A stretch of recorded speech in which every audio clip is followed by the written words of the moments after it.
আসসালামু আলাইকুম পিএসএসসি 2026 শিক্ষার্থী সবাই কেমন আছো? আশা করি আলহামদুলিল্লাহ ভালো আছো। তোমাদের এখন একটা ইম্পর্টেন্ট ভিডিও করব, সেটা হচ্ছে তোমাদের এসএসসি পরীক্ষায় যতটা না তোমরা লিখিত পরীক্ষা লিখতে গিয়ে তোমরা ফেল করো, তার চেয়ে বেশি অনেকে ম্যাক্সিমাম রেজাল্ট আসে না বা ফেল হিসাব পড়ে।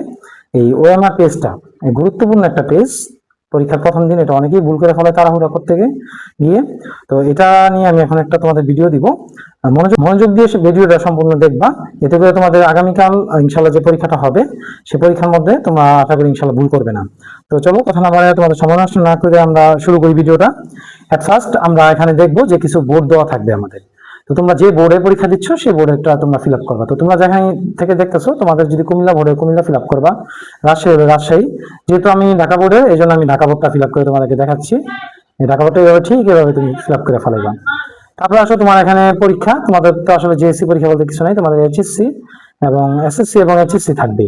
তোমরা অবশ্যই এসএসসিটা ফিল আপ করবে এবং যারা এইচএসসি পরীক্ষা দাও তারা এইচএসসিটা ফিল আপ করবে, ইন্টারমিডিয়েটটা। তো যেহেতু তোমাদের এসএসসি পরীক্ষা সামনে, এই জন্য তুমি এসএসসিটা ফিল আপ করবা। এবার আসো তোমাদের রোল নাম্বার। রোল নাম্বারটা ধরো, তোমাদের এডমিট কার্ডটা দেখে ভালো করে তোমার রোল নাম্বার লিখবা। ধরো আমি কথার কথা 350333, এটা ধরো তোমার রোল।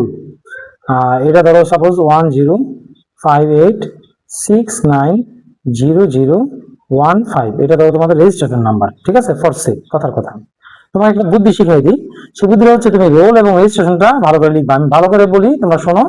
এই বোর্ড, তারপরে পরীক্ষা, তারপরে তুমি বিষয় কোড, পেজ, এগুলো যদি ভুল করো কোনো সমস্যা নাই, বাট রোল আর রেজিস্ট্রেশন ভুল করাই যাবে না। এই জন্য তুমি কি করো, একটা পেন্সিল নিবা, রোলটা কলমটা লিখবা ভালো করে দেখে, এডমিট কার্ড দেখে দেখে রোল রেজিস্ট্রেশনটা লিখবা।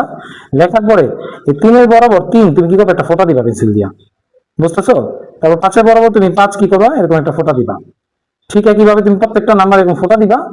তুমি আরেকবার চেক দিবা যে আসলে কি ঠিক জায়গায় ফোঁটাটা পড়ছে কিনা।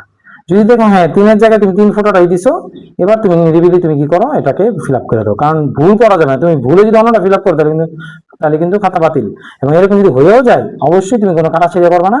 তুমি অবশ্যই সাথে সাথে তোমার যে ক্লাস টিচার থাকবে, পরীক্ষক থাকবে, তাকে তুমি অবশ্যই অবগত করবা বিষয়টা। তারপর যখন 5-5-এর বরাবর তুমি 5 ফিল আপ করো। এরকম করে 0 তুমি পুরোটা ফিল আপ করবা। ঠিক আছে, 0 ফিল আপ করবা। ফিল আপটা আমি সিস্টেমটা শিখাচ্ছি। ফার্স্টে পুরোটা গোল করবা, তারপর তুমি মাঝখানে ভরাট করবা। ঠিক আছে, তাহলে বাইরে যাওয়ার কোনো অবকাশ থাকবে না। এবং অবশ্যই এরকম একটা বল পেন ইউজ করবা। এরকম লেখা থাকবে যে এই বল পয়েন্ট কলম, কোনো জেল পেন ইউজ করা যাবে না। এরকম ভাবে তুমি সবগুলা ফিল আপ করে ফেলাইবা। ঠিক আছে, ফিল আপ করার পর তুমি রেজিস্ট্রেশন চলে যাবা। সেম ভাবে তুমি পেন্সিল দিয়ে ফোঁটা দিবা, একের মধ্যে জিরোর মধ্যে এরকম করে প্রত্যেকটা ফোঁটা দিবা আগে, তাহলে তো ভুল হওয়ার চান্স কম থাকে। তারপর ফোঁটা দেওয়া শেষ হলে যদি দেখো ঠিকঠাক জায়গায় ফোঁটা পড়ছে, তুমি এভাবে করে প্রত্যেকটা আবার আগের মতো তুমি সব ফিল আপ করে দিবা। ঠিক আছে, দেখো আমি মোটামুটি কিন্তু সবগুলো ফিল আপ করে দিছি। এবার আসো তুমি বিষয় কোড। তোমার যে বিষয় কোডটা পরীক্ষা হবে, ধরো 107 তোমার বিষয় কোড প্রশ্নের মধ্যে লেখা থাকবে, বা তোমার এডমিট কার্ডের মধ্যে লেখা থাকবে যে সাবজেক্ট যেদিন পরীক্ষা হবে ওই সাবজেক্টের বিষয় কোডটা ইংরেজিতে এভাবে লিখবা। তারপর তুমি বিষয় কোডটা এরকম 1-এর বরাবর 1 ফিল আপ করবা, 0-এর বরাবর 0, 7-এর বরাবর 7, এরকম ভাবে সুন্দর করে তুমি ফিল আপ করে দিবা। ঠিক আছে, এবার আসো অতিরিক্ত ক্রমিক নম্বর খাতার, তোমার খাতার মধ্যে দেখবা নাম্বার দেওয়া থাকবে একটা। ঠিক আছে, কর্নারের মধ্যে তুমি যে লুজগুলো নিবে, এই সাইডে কর্নারের মধ্যে তোমার এরকম নাম্বার দেওয়া থাকবে। ওই নাম্বারগুলো এখানে তুইলা তুমি একটা লুজ নিচে একটা ফিল আপ করবা, 2টা নিচে 2টা ফিল আপ করবা, তুমি 5টা নিচে 5টা ফিল আপ করবা। এই হচ্ছে মোটামুটি তোমাদের ওএমআর পেজ ফিল আপ করার সিস্টেম। আর ভুলো এইগুলা ছাড়া, এগুলো ছাড়া নিচে আর নাম্বার না। ঠিক আছে, এগুলো কিন্তু ভুলো একটা দাগ দিবা না, তোমার কাজ শুধু এতটুকু। এবং উপরে তুমি কি করে দিবা, তোমার ভালো করে আরেকবার রিভাইজ দিবা যে কোনো ভুল ত্রুটি হয়েছে কিনা। ঠিক আছে, সবাই ভালো থাকো, সবার জন্য শুভকামনা, সবার পরীক্ষা ইনশাআল্লাহ অনেক ভালো হবে। আল্লাহ হাফেজ।